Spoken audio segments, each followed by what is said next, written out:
Hello students, so we are going to start page number 22, the topic agriculture.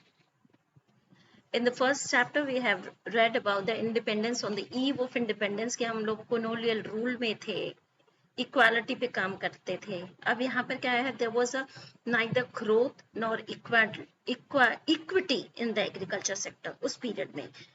The policy makers of the independent India had to address these issues, which they have through land reform and promoting the use of HYV seeds, which ushered in a revolution in Indian agriculture.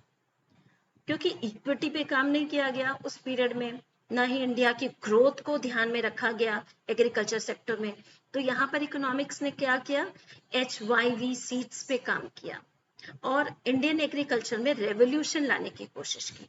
तो वो कौन से तरीके थे, वो strategies थी. तो पहला था लैंड रिफॉर्म था, the first one. Land, what is land reform? At the time of independence, the land tenure system was characterized by the intermediaries.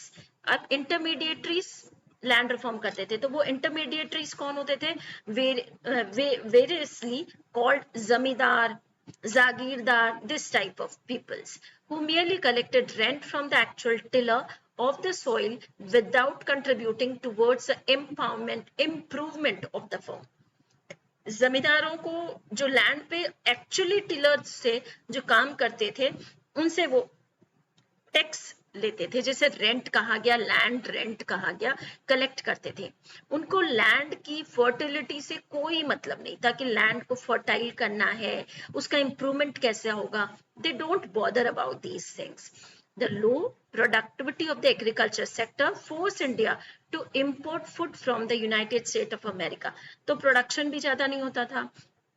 अपनी कंट्री के नीड को फुलफिल करने के लिए we import some grains from USA.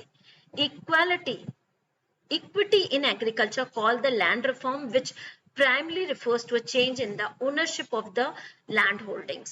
अब जब ये सब हो रहा था उस पीरियड में हम लोगों ने क्या किया, इक्विटी पे काम किया, यानी लैंड रिफॉर्म किया, लैंड को रीडिस्ट्रीब्यूशन किया, ओनरशिप बदला.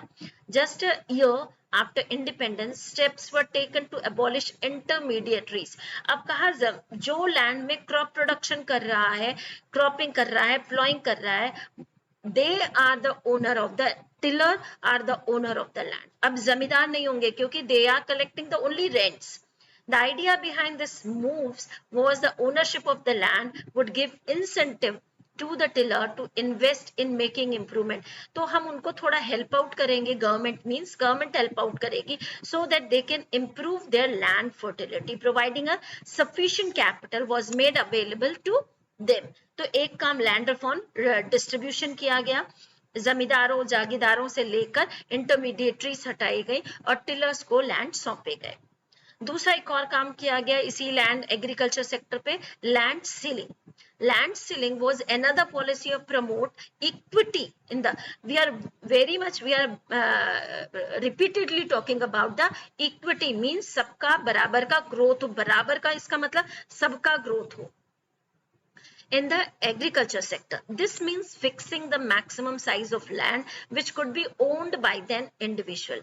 The purpose of land ceiling was to reduce the concentration of land ownership in a few hands. अब land ceiling क्या बता रहे हैं, इन्होंने कहा कि पहले जमींदारों जागीरदारों के पास मैक्सिमम लैंड होल्डिंग हुआ करती थी.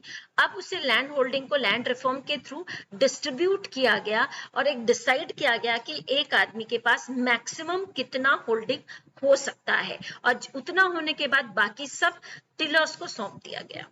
The abolition of intermediaries mean that some 200 lakh tenant came into direct contact with the government.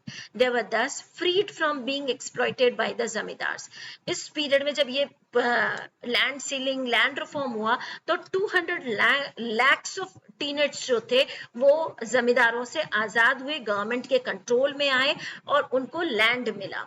ठीक है, they gave the incentives to increase output, और गवर्नमेंट ने उन्हें इंसेंटिव यानी कुछ सब्सिडीज अवेलेबल कराए, कुछ अमाउंट अवेलेबल कराए जिससे कि वो लैंड की फर्टिलिटी को ध्यान में रखें.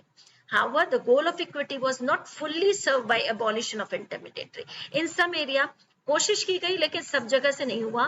But in some area the former zamindar continued to own large land or by making use of some loopholes in the legislation. क्यों?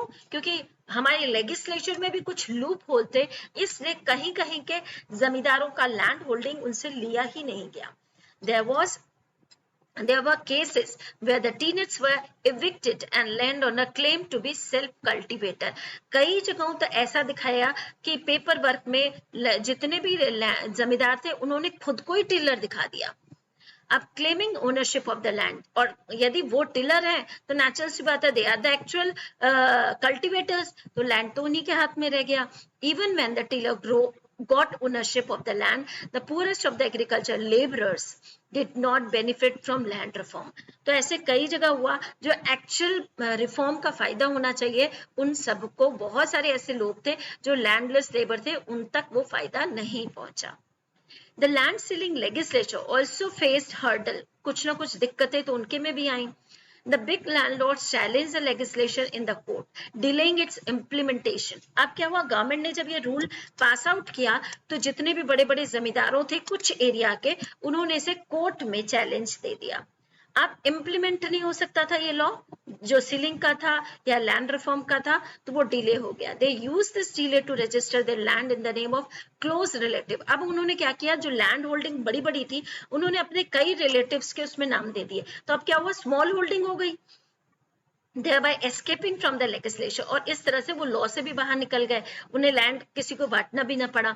The legislation also had a lot of loopholes which were exploited by the big landowners to the retain their land. अपने legislation में loopholes से तभी इस तरह के big landowners ने अपने लैंड को इस तरह से डिस्ट्रीब्यूट कर लिया आपस में ही अपने फैमिली मेंबर्स में कि हर पेपर पे उनके अलग अलग नाम थे.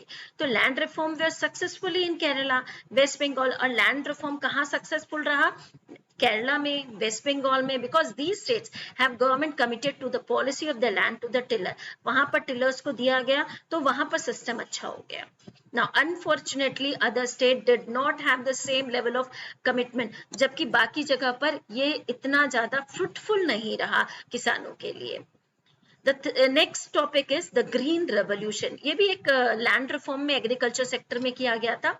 And independence about the 75% of the country's population was dependent on agriculture. इन्होंने कहा हमारे यहाँ कंट्री में 75% जो है कंट्री के लोग जो हैं एग्रीकल्चर सेक्टर पे अपने ऑक्यूपेशन की वजह से डिपेंडेंट है.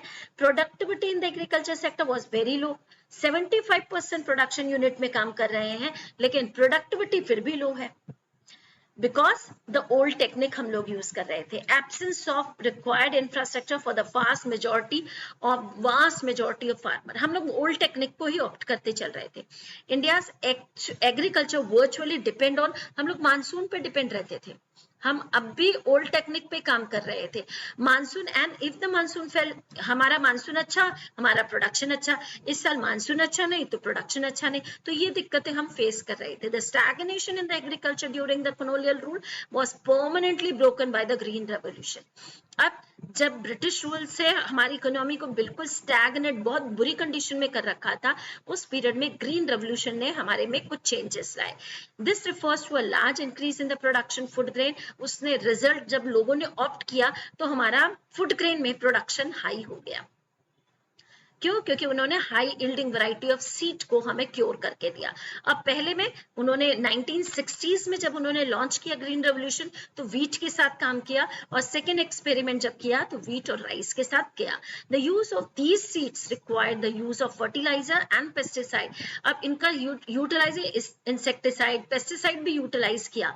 The correct quantity as well as a regular supply of water उन्हें सिखाया गया फार्मर्स को कि कितना इंटरवल में पानी इरिगेट करना है, कितना पेस्टिसाइड या इंसेक्टिसाइड या कितना फर्टिलाइजर हमें डालना है.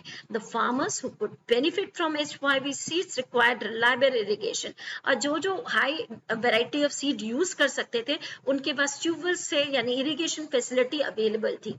As a result, the first phase of green revolution, approximately जो 60s में था, mid 60s से 70s में, the use of HYV seeds were restricted to the more affluent state जैसे पंजाब, आंध्र प्रदेश, तमिलनाडु. कुछ कंट्रीज ने उसे तुरंत ऑप्ट किया, तो पहला वाला फेलियर रहा. Further, the use of HYV seeds primarily benefited the wheat growing region only. In the second phase, जब 70 से 80 का टाइम आया, तो राइस के साथ भी काम किया और लोगों ने उसे ऑप्ट करना स्टेट्स ने जारी किया, जिससे प्रोडक्शन लार्ज नंबर में हो गया. The spread of green revolution technology enable India to achieve self sufficiency. और हमने 80s में सेल्फ सफिशिएंसी यानी अपनी कंट्री के लिए सफिशिएंट मात्रा में प्रोडक्शन हम कर पाए. और any other nation for meeting its food requirement के लिए हम किसी पे डिपेंडेंट नहीं थे. Growth is an agriculture output is important, but it is not enough. It is large proportion of इस increase is consumed by the farmer. हम उस पीरियड में हमारे जो फार्मर थे वो सब्सटेंस फार्मिंग कर रहे थे, तो प्रोडक्शन तो बढ़ा, लेकिन सब्सटेंस फार्मिंग होने की वजह से मैक्सिमम फार्मर ने उन्हें अपने पास रखा, मार्केट में सेल नहीं किया. तो ऐसे में the high output will not make much a difference, तो इकोनॉमी में ज्यादा फर्क नहीं आया. If on the other hand a substantial amount of agriculture produce is sold in the market, यदि उन्होंने सबने निकाल दिया होता अपना प्रोडक्शन, तो उन्हें खूब अर्निंग होती और देश को भी अर्निंग होती. लेकिन उन्होंने सब्सटेंस फार्मिंग कर रहे थे, तो पहले अपनी फैमिली नीड्स के लिए रख लिया. The portion of agriculture produce which is sold in the market by the farmer is called market surplus. Natural सी बात है, जो थोड़ा बहुत surplus बचता था वो market में sell करते थे और उसे कहते हैं marketed surplus. A good proportion of the rice and wheat produced during the green revolution was sold by the farmer. As a result, जब उन्होंने sold करना start किया तो prices भी अधिक मिले, और prices जब अधिक मिले तो obvious सी बात है economy में एक growth आया. The green revolution enabled the government to procure sufficient amount of food grain to build a stock. अब गवर्नमेंट ने भी स्टॉक, क्योंकि सरप्लस आने लगा मार्केट में, तो उन्होंने स्टोरेज करना स्टार्ट किया. While the nation had immensely benefited from the green revolution, the technology, अब ग्रीन रेवोल्यूशन से हम लोगों ने बहुत अच्छा इंप्रूवमेंट किया. एक तो प्रोडक्शन बढ़ गया और दूसरा हम लोगों ने हाई रिस्क से हम थोड़ी पॉसिबिलिटीज कम हुई, अब स्टोरेज की भी सुविधा हमारे पास हो गई, प्रोडक्शन लेवल बढ़ गया, हमने सब्सटेंस से कमर्शियल फार्मिंग करने के और भी हमने कदम बढ़ाया. Fortunately, these fears did not came true because of the step taken by the government. The government provisional, अब गवर्नमेंट ने हम लोगों को प्रोक्योर करने के लिए, प्रोटेक्ट करने के लिए लोन की फैसिलिटी दी, लो इंटरेस्ट रेट पे स्मॉल फार्मर को सब्सिडीज अवेलेबल करी, जिससे कि हमें फायदा हो सके. Since the small farmer could obtain the required input, the output as small farm equal the output as a large farm. अब स्मॉल फार्मर भी थोड़ा सा बदलने लगे, ओल्ड टेक्निक को छोड़कर न्यू टेक्निक, इरिगेशन फैसिलिटी और हाई यील्डिंग सीड्स का यूज करके अब वो लोग में भी इम्प्रूवमेंट आना लगा. The risk of the small farmer being when pests attacked their crops were considerably reduced by the services rendered by the research. अब क्या हुआ, जब pests लग जाते थे, ये एक fear था, तो अब साइंटिस्ट की रिसर्च इंस्टीट्यूशन से उन्हें गवर्नमेंट से हेल्प प्रोवाइड होने लगी, तो वो फार्मर अपने फार्मिंग फील्ड को pests से भी बचा पाए. Now next in the next video.